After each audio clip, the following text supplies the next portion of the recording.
This is your last chance. After this, there is no turning back. You take the blue pill, the story ends. You wake up in your bed and believe whatever you want to believe. You take the red pill, you stay in Wonderland, and I show you how deep the rabbit hole goes.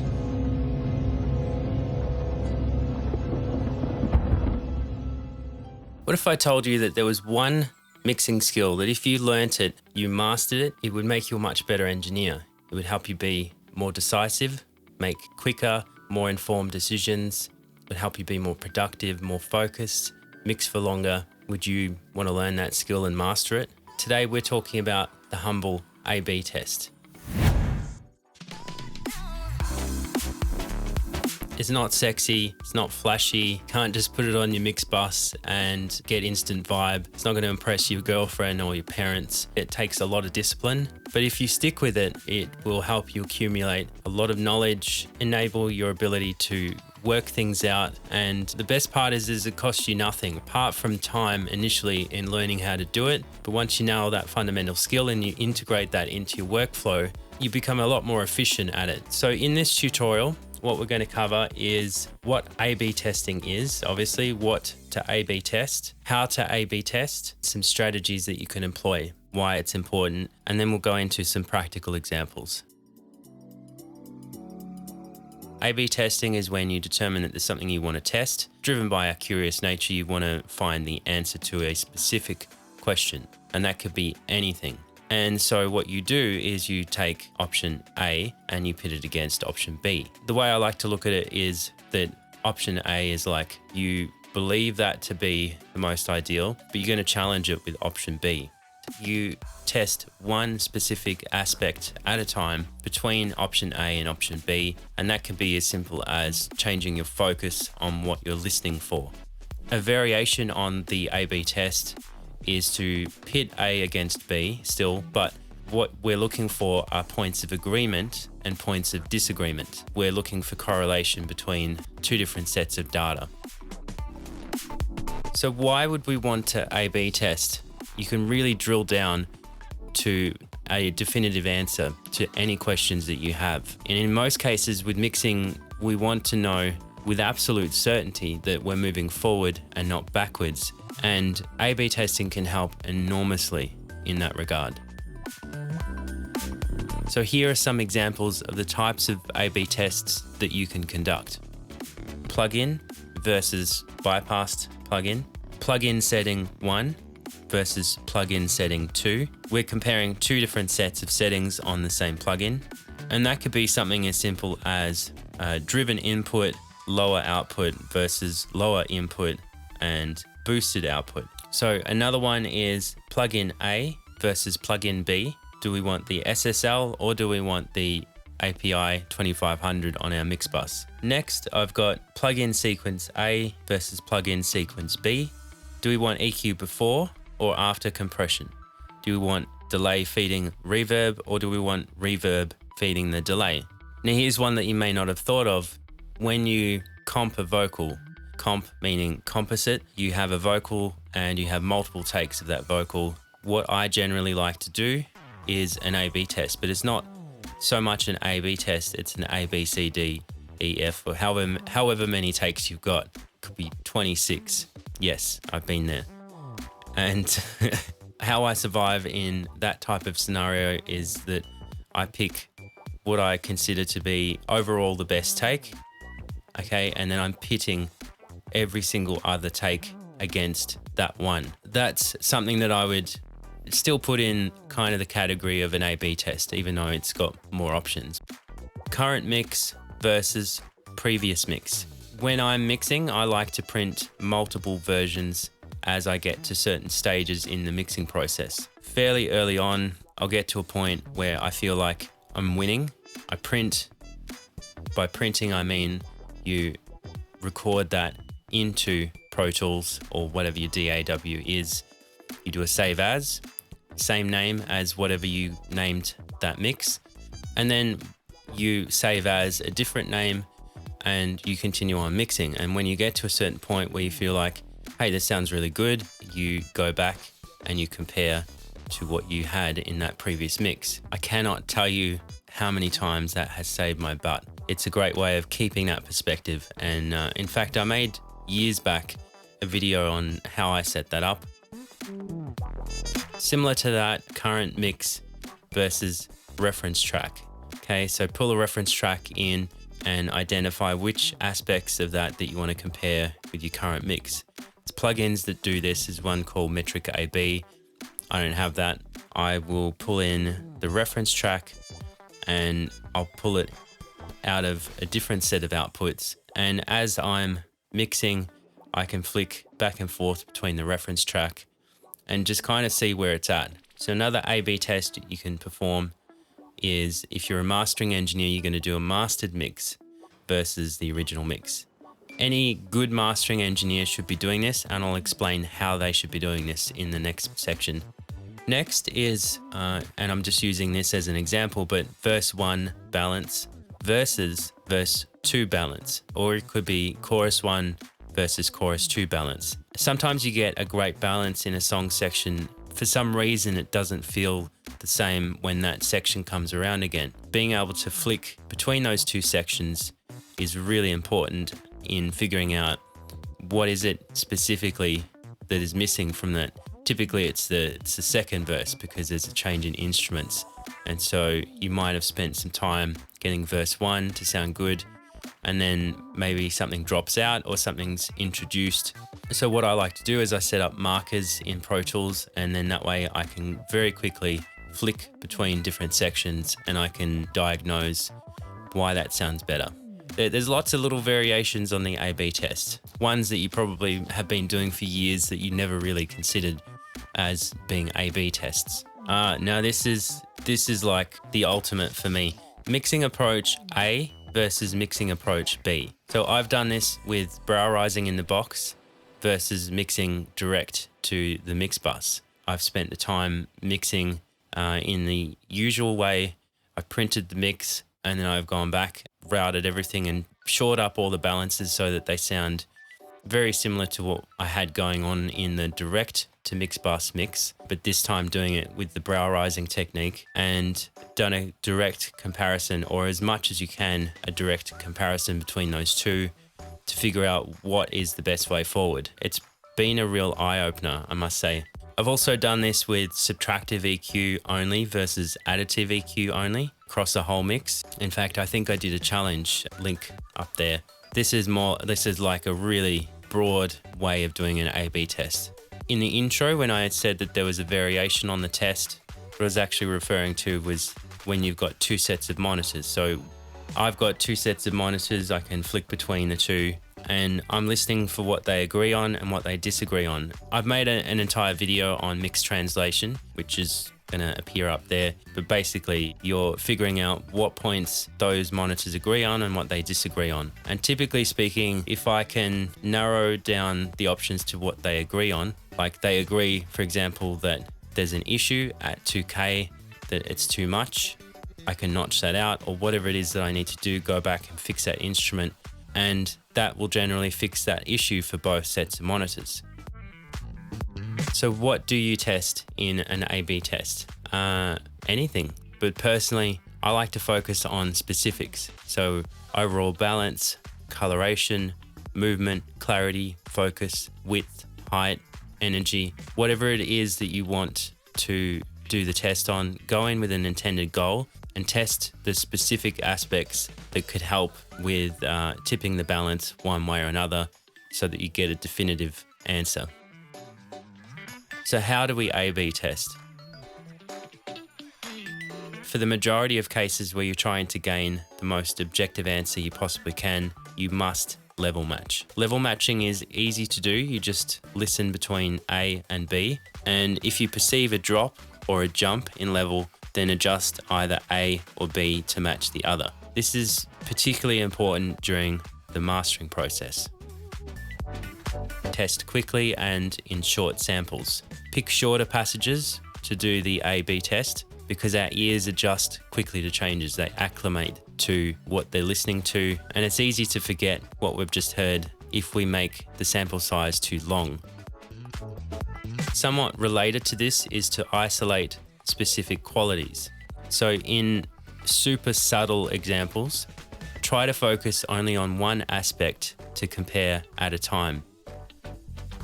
Keep your options limited to just A and B. Later on, when you begin to master the skill, you can add a third or fourth option into the test, but typically you're after a definitive answer, not more confusion.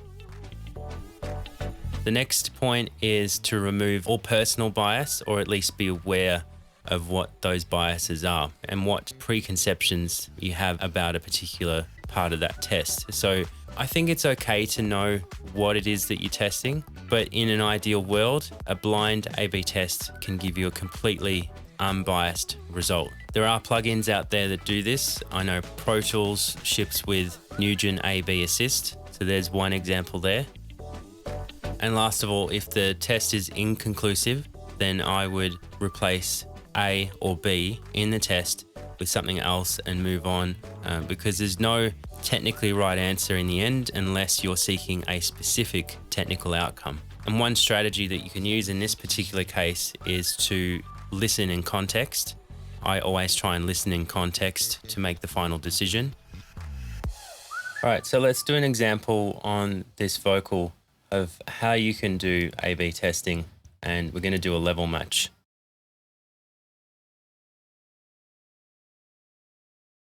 So I'm going to grab some EQ and just tone shape it. Peace is closer now. Time to wash my hands. Peace is closer now. Time to wash my hands. On the word peace, there's a plosive that I want to get rid of. Peace, peace, Yeah, just a bit high. peace, peace. Probably want to add a bit of top end. Peace is closer now. Time. So what I'm going to do is I'm going to bypass it and just try to find a nice match between the two in terms of levels. To wash my hands. To wash my hands. To level match, I need to increase the output. To wash my hands. That's telling me that maybe that top end boost is a little bit too much. Doesn't need much at all. To wash my hands. Increase it slightly more, and perhaps I need to get rid of something in the 2K region here. To wash my hands. To wash my hands. To wash my hands. Now I'm hearing something in the low end, so I'm going to get that addressed. And then to make the final assessment, level match it and just continue this process. To wash my hands. To wash my hands. And let's pick a different section here. It's closer now. It's closer now. It's closer now. So I'm not hearing any level difference in there, but what I'm hearing is that that boost on the top end, as subtle as it is, has actually brought out quite a lot more sibilance, and maybe that will be okay. Maybe you pop a de-esser on after that. But if we're talking about getting the perfect balance, then I reckon I probably need to take just a little bit more off and we should be good to go. It's closer now. It's closer now. It's closer now. On my speakers in this room, there's no difference between the bypassed and the plug-in being instantiated. So that's how I go about doing a level match between those two states.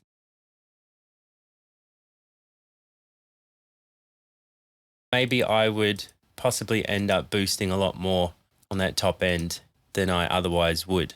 Maybe that sounds better, but what if we level match that? It's closer now. It's closer now.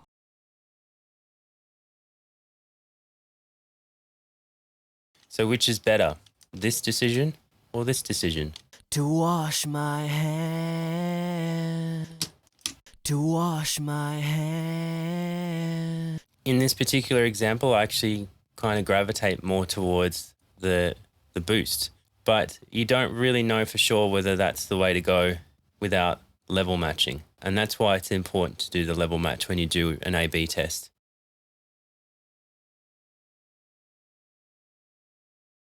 Let's do a third option because I quite like the cuts that we've got going on. Maybe I'll do a combination of the two. So we'll add back in some of that lower region, which is going to be the better option. Let's take that down, try and level match it. Time, time, time, time, time is closer now. Time to wash my hands. A little bit more.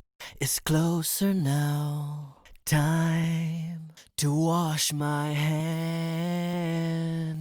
It's a little bit hard to judge, isn't it? Because bringing it forward in the mix with that top end boost, maybe that boost is too much. So I'm just going to back that off. Particularly difficult in this part. To wash my hands. To wash my hands. To wash my hands. So bypassed is a little bit louder. To wash my hands. Maybe I can get a little bit more volume out of that. To wash my hands. So yeah, I think we're close. To wash my hands.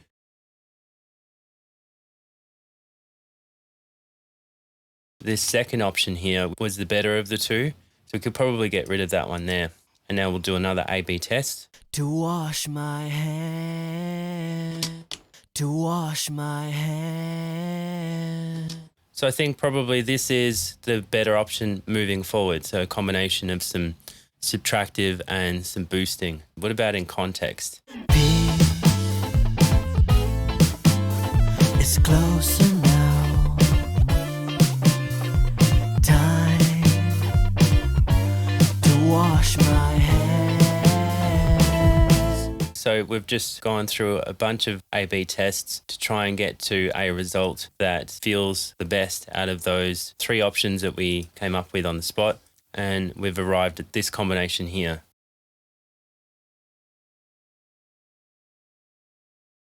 When it comes down to really difficult decisions, I mean like you cannot tell the difference in tone between two different options, I've matched using another program the tone of these two. So they're very, very similar. So let's have a listen to them in isolation.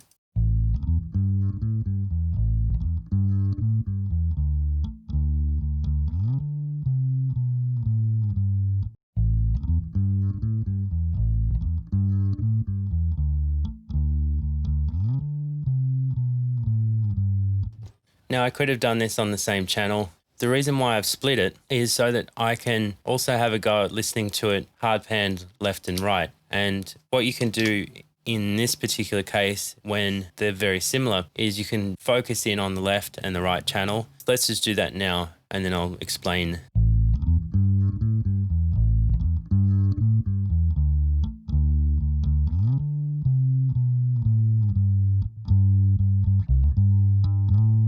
Let's swap the left and the right.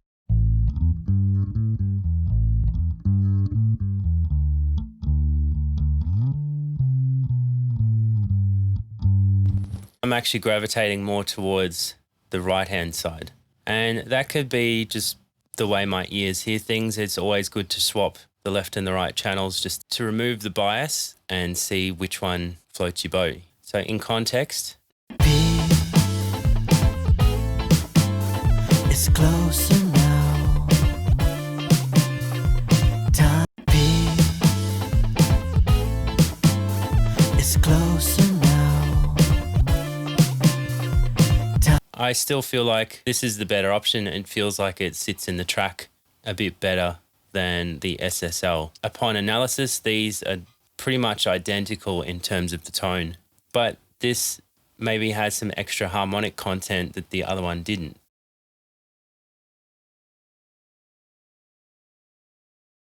Let's grab the guitar. Let's do an A/B test on that. Say, for example, I want to know what is driving the input sound like compared to driving the output. So let's do that version there.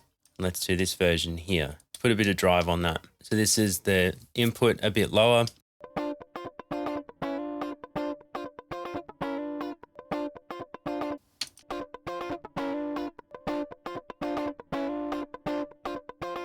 I actually like the one that's got the driven input, and there's no volume change between those two. In terms of bias, it's the same plugin, so there's really no bias there.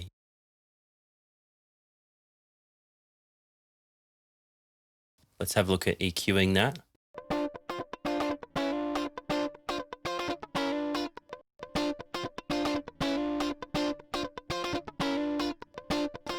So now I'm going to unlink this and I'm going to bypass, and we're going to compare the tone before and after.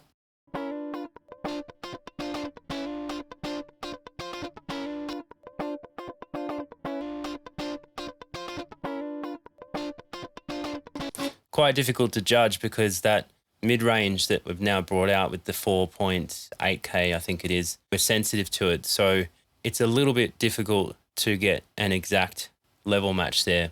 But I could live with that setting. I feel like we could move on. I've established that I like the driven input, that it needed a bit of EQ or quite a lot of EQ. That's a really good setting. Maybe we would never have gotten to that point if we had just put the EQ on and never driven the input and tried some stuff out to try and see what the ideal might be. You can continue this on ad nauseum, but at some point you've got to move on.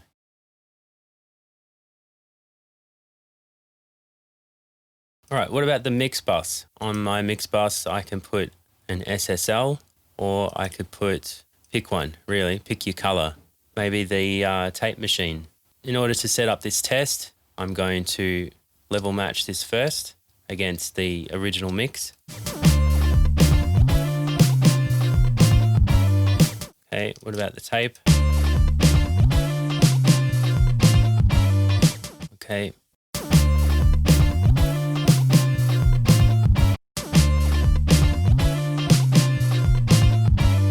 So maybe we drop the SSL, or maybe we have both.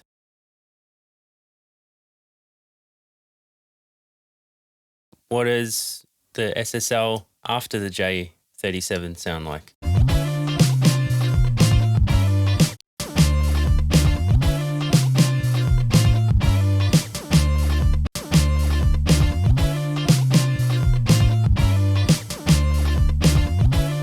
I think I like it after. There's yet another example of an A/B test. So do I like that plugin sequence more, or do I like this plugin sequence more?